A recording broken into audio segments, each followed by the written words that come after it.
You're watching Survive and Protect. Come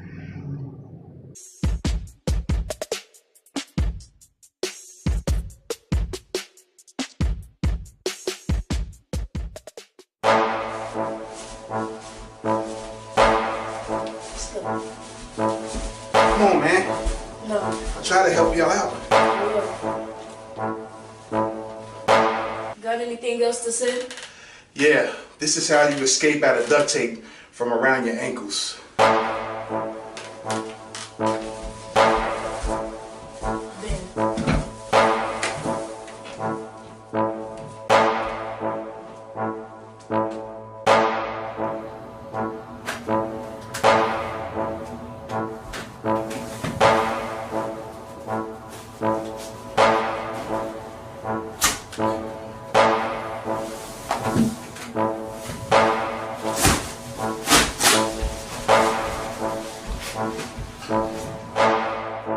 Okay, let's take a second look on how this is done.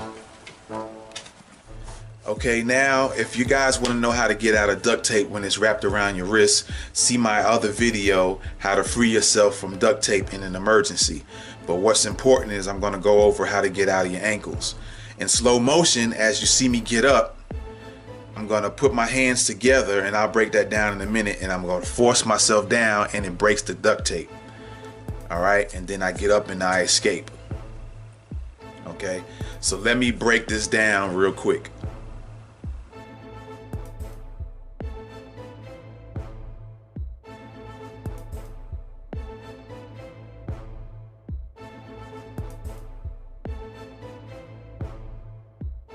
Okay, let me break down the hand positioning on how you need to put your hands before I break down the actual movements.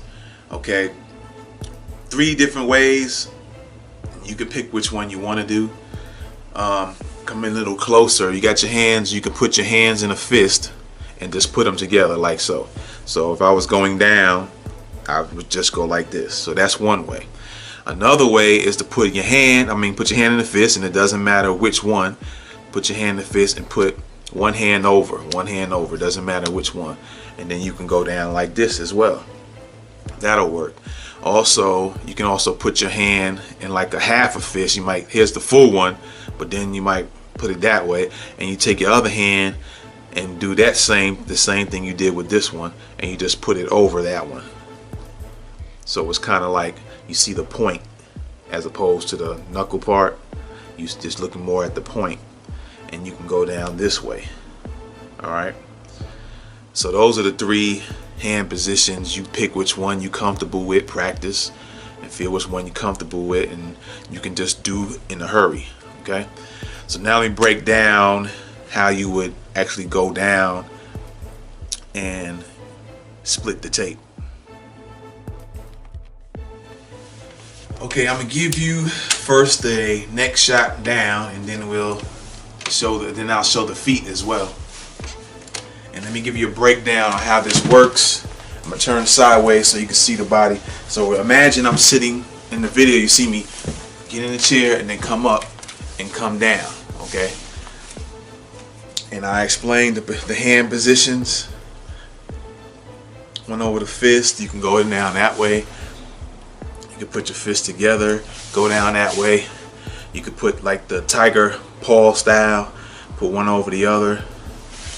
And also what I did leave out is also you can do the tiger style without putting one over the other. You can put them together.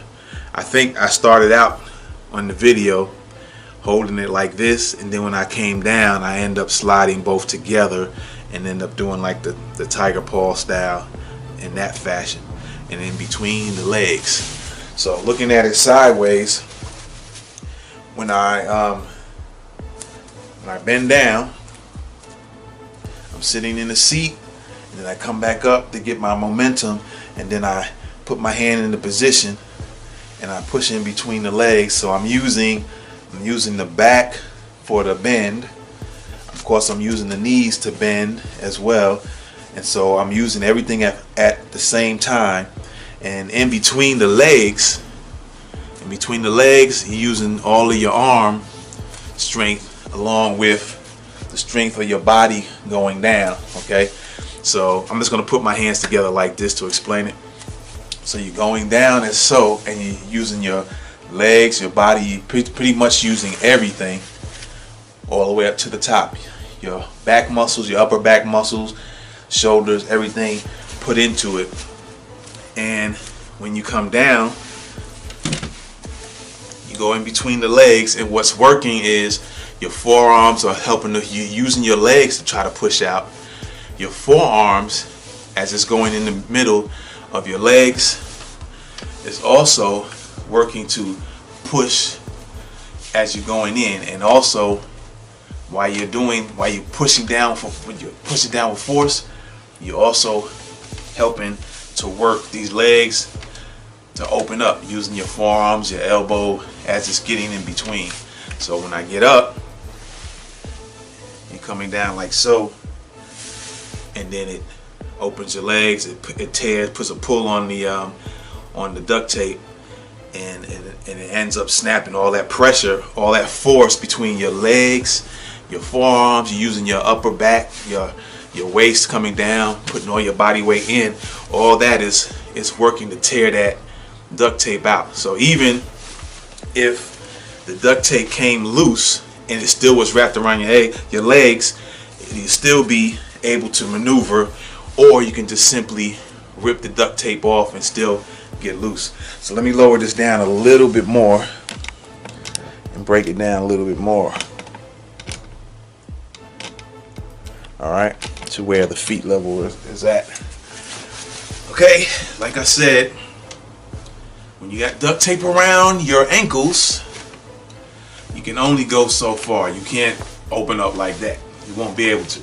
Alright, and like I said, with me coming up and then using all your body weight, so you're using all your upper body, you're using the legs to bend down, all of this is working into play, and then your arms as well. You're using your shoulder strength, everything is coming in. And when I sat down and I jumped back, bounced back up, and then just concentrated all my body weight to go in between my legs along with the positioning of the hands. So as you're coming in, you're pushing everything out, and it's also weakening the duct tape, and you go all the way down as far as you can go, and as you've seen, it snapped the duct tape. Alright, so that's what's in play when you're trying to escape duct tape from around your ankles.